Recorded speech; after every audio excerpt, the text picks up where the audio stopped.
SCP-055 Unknown. Object Class Keter. Special Containment Procedures.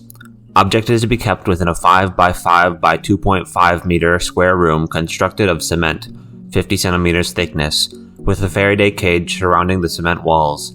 Access is via a heavy containment door measuring 2 by 2.5 meters, constructed on bearings to ensure door closes and locks automatically unless held open deliberately.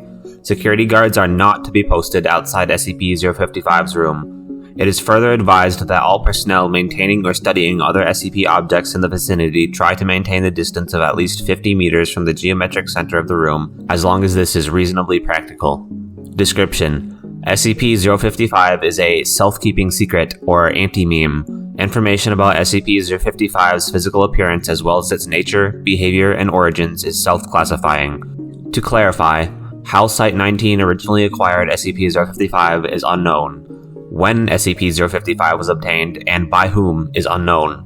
SCP-055's physical appearance is unknown. It is not indescribable or invisible. Individuals are perfectly capable of entering SCP-055's container and observing it, taking mental or written notes, making sketches, taking photographs, and even making audio-video recordings.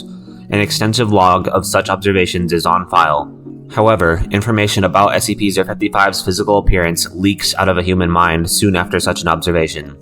Individuals tasked with describing SCP-055 afterwards find their minds wandering and lose interest in the task. Individuals tasked with sketching a copy of a photograph of SCP-055 are unable to remember what the photograph looks like, as are researchers overseeing these tests. Security personnel who have observed SCP-055 via closed-circuit television cameras emerge after a full shift exhausted and effectively amnesic about the events of the previous hours.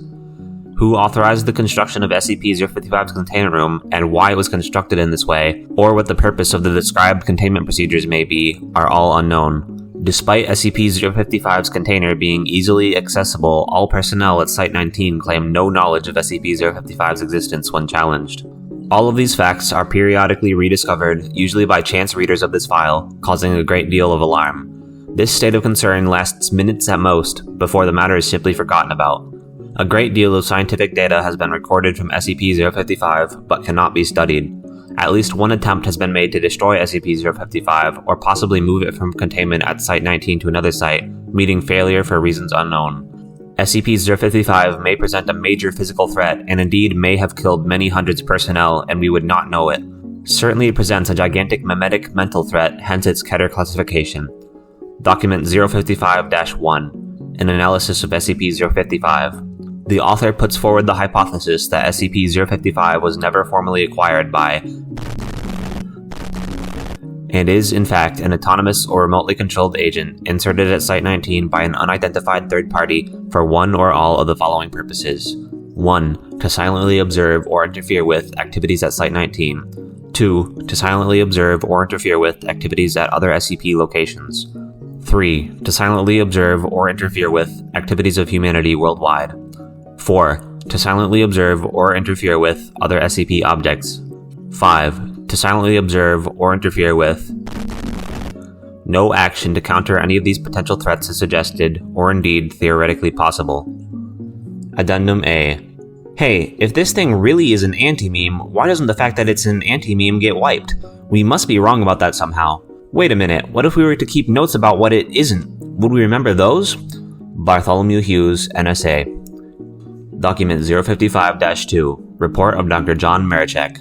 Survey Team 19-055-127-BXC was successfully able to enter SCP-055's container and ascertain the appearance and, to some degree, the nature of the object.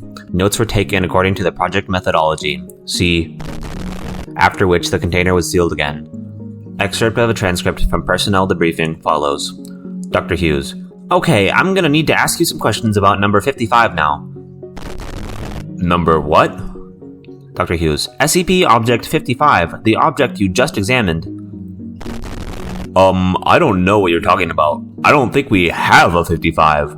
Dr. Hughes. Okay, then. I'd like you to tell me what you've been doing for the past 2 hours. What? Subject appears uncomfortable. I don't know. Dr. Hughes. Okay, then, do you remember that we all agreed it wasn't spherical? That what wasn't? Oh, right. It isn't round at all. Object 55 isn't round. Dr. Hughes. So, you remember it now? Well, no. I mean, I don't know what it is, but I know there is one. It's something you can't remember, and it's not a sphere. Dr. Hughes. Wait a minute. What's not a sphere? Object 55. Dr. Hughes. Object what? Doc, do you remember agreeing that something wasn't shaped like a sphere? Dr. Hughes. Oh, right! It appears to be possible to remember what SCP-055 is not, negation of fact, and to repeatedly deduce its existence from these memories. Personnel involved in Survey 19-055-127-BXE reported moderate levels of disorientation and psychological trauma associated with the cycles of repeated memory and forgetfulness of SCP-055. However, no long-term behavioral or health problems were observed, and psych assessments of survey personnel showed consistent reports of this distress fading over time. Recommendations. It may be worthwhile to post at least one staff member capable of remembering the existence of SCP-055 to each critical site. End file.